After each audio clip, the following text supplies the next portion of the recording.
Oh, grow up! Am I the only one who's ever been told that at some point in their lives? Probably not. And I wonder, if someone said that to you, or maybe if you said it to someone else, what exactly did they mean? What did you mean?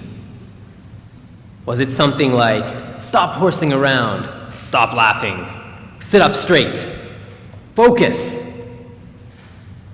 The idea that it's possible to tell someone to grow up implies that we have a shared understanding of exactly what that means. Our definition of being grown up is often unspoken, but usually it has something to do with some notion of responsibility.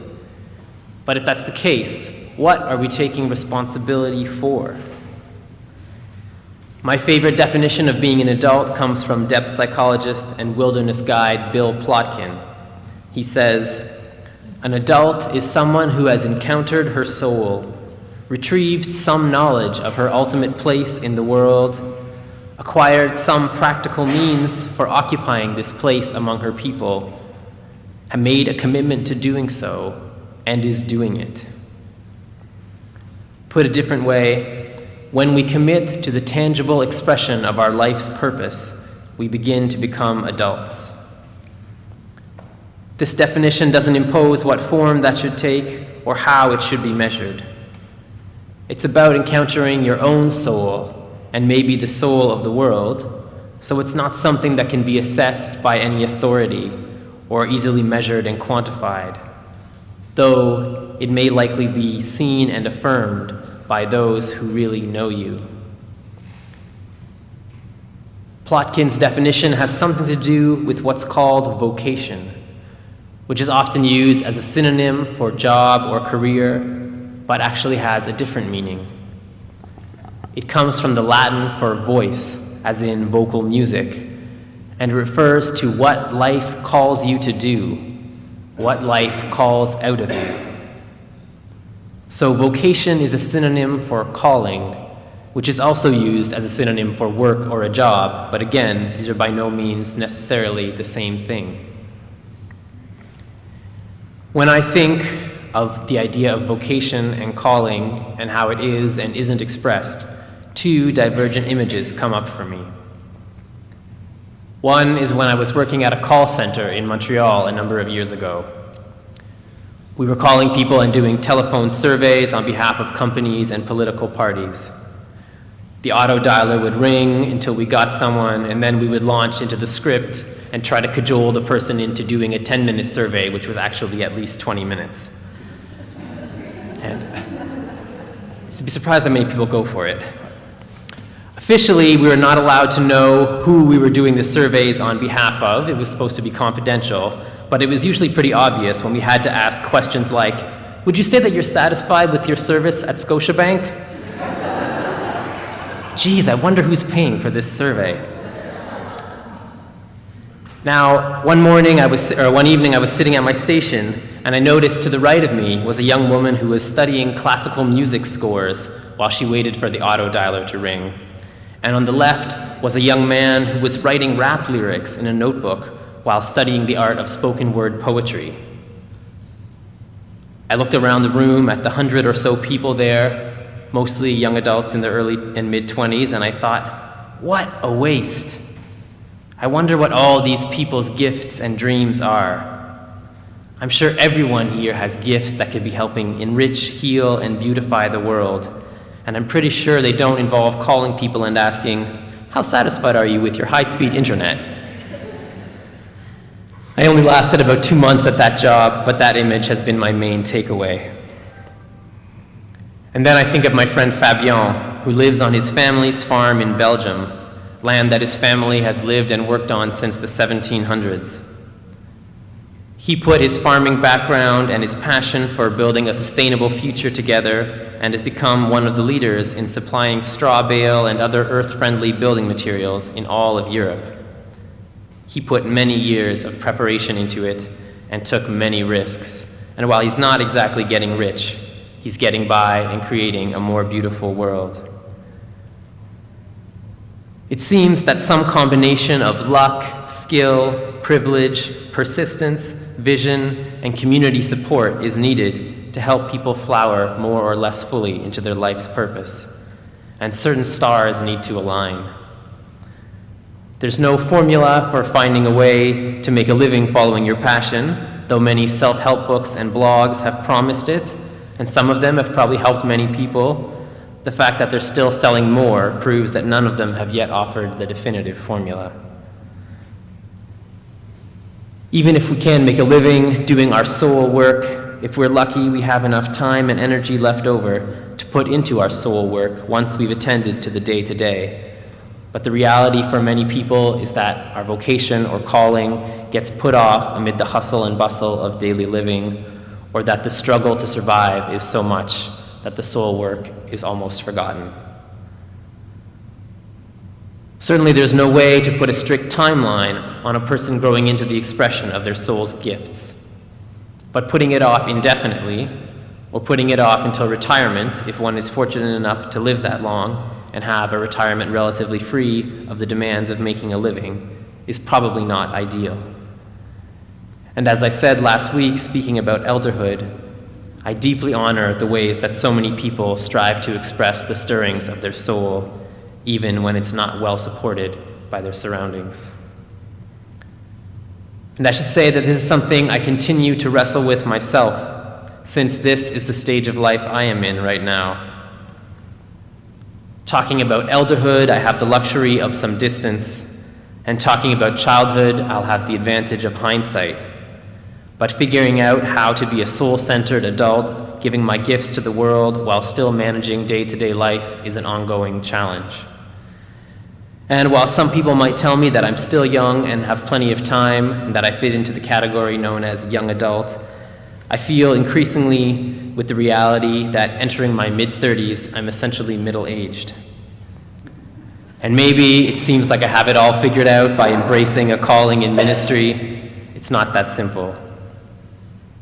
This year, I went back to a previous field of work, and I've been working in a small grocery store as part of settling in and having a steady income after graduating from seminary and adapting to a new life in a new city, as well as having a job that will allow me parental benefits when our child is born. It's not perfect, but it's good enough, and there are moments of grace and connection. Increasingly, as Carly and I get deeper in imagining the type of ministry we might want to build together, we become more and more comfortable with the idea that it might not be our main source of income. What we feel most passionate about is creating space in our own lives and in the lives of others so that people can connect with and give the gifts that they have, which may not be considered very financially viable under the current economic regime. One of the ideas we're most excited about is what we're calling a sabbatical bank. Now, most of you probably know that a sabbatical is a long-standing tradition, usually for ministers and university professors contemporarily, where they get a year off every 7 years. And this has an interesting history, comes from the biblical notion of Sabbath, on resting on the seventh day. In contemporary practice, it may be broken up into smaller chunks and spread out. But the idea is that sabbatical is stepping back from ordinary responsibilities to explore, renew, and come back with a new perspective. That's the key difference between sabbatical and vacation. In vacation, it's essentially saying that, hold on a second. In vacation, it's essentially saying that life is hard and you need a break, whereas sabbatical is taking time to recharge and renew and getting that spaciousness to come back with a new perspective.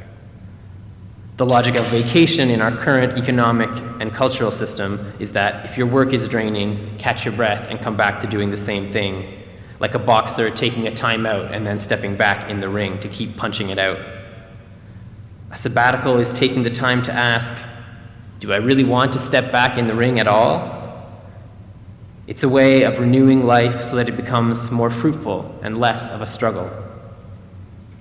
When Carly and I think about a sabbatical bank, we imagine a shared fund that everyone in the community, especially those without a lot of economic resources otherwise, could access and have a chance to hone their soul craft in ways that their day-to-day work doesn't support. We've tried to do this in small ways with loved ones and hope to make it a more well-established practice going forward. I believe that if everyone in the community has the opportunity for sabbatical, for Sabbath, the community itself becomes richer and more aligned with their individual and collective souls. Sabbatical is meant to be a cyclical form of death and rebirth that keeps creativity alive. Tama J. Keeves says, "This is what I continue to learn from dying to safe choices. You can live a life of either trusting your inner voice or distrusting your inner voice. You can cling to familiar expectations, conventions, and reasonable responses, or you can listen to the sweet madness in your bones, and nothing but the madness knows your unique way home." So while I love Bill Plotkin's definition, another definition of adulthood could be, an adult is someone who listens to the sweet madness in their bones and turns it into a song the rest of the world can hear. This idea of adulthood has some resonance with the conventional idea about being a contributing member of society, but what is necessary is expanding the notion of what contribution could look like. You may have heard this before, but I never tire of these words from environmental educator David Orr. The plain fact is that the planet does not need more successful people, but it does desperately need more peacemakers, healers, restorers, storytellers, and lovers of every kind. It needs people who live well in their places.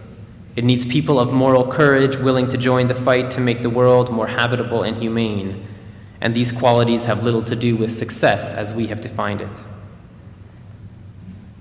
An adult is someone who is doing this healing, loving, restoring work as best as they are able in the circumstances they are in. And I might expand it to say that a grown-up community and society is one that is able to see this in people, to draw out this capacity and support it materially and spiritually. We may be the one terrible part of creation that is privileged to refuse our flowering, but I don't really think this is only a matter of individual choice or refusal. Really, for a wide variety of reasons, we've ended up with social structures and an economic system that fosters the suppression of dreams rather than the expression of them, at least most of the time. Now, if your dream is to sail around the world or climb Mount Everest, that might find praise and support if your dream has an element of achievement and success in it. But the more subtle dreams that are stirring in most of our souls have a hard time taking root. If we refuse our flowering, it may be because the soil we are planted in is not as fertile as it needs to be. Which is why I love the gardening slogan, "Don't grow plants, grow soil." And I have a feeling that if we can make the soil of our society and our communities rich enough, people will naturally flower and give life to the world around them. And even though it's often said that the transition from adolescence to adulthood is about becoming less dreamy and more practical, it might be better expressed as learning how to weave something practical out of the fabric of your dreams.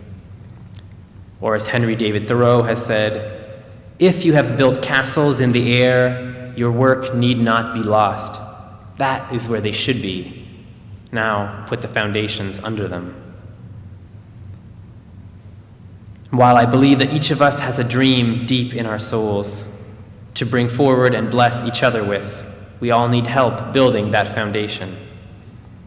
So my hope is that we find ways to enrich the soil that each of us is planted in, whether that's a sabbatical bank, being generous with the time and energy we may have, or just honoring and appreciating those moments when we hear the song of each other's soul. So I'll leave you with an invitation to take with you into this time of music and beyond. Listen to the sweet madness in your bones and ask, what is it telling me today?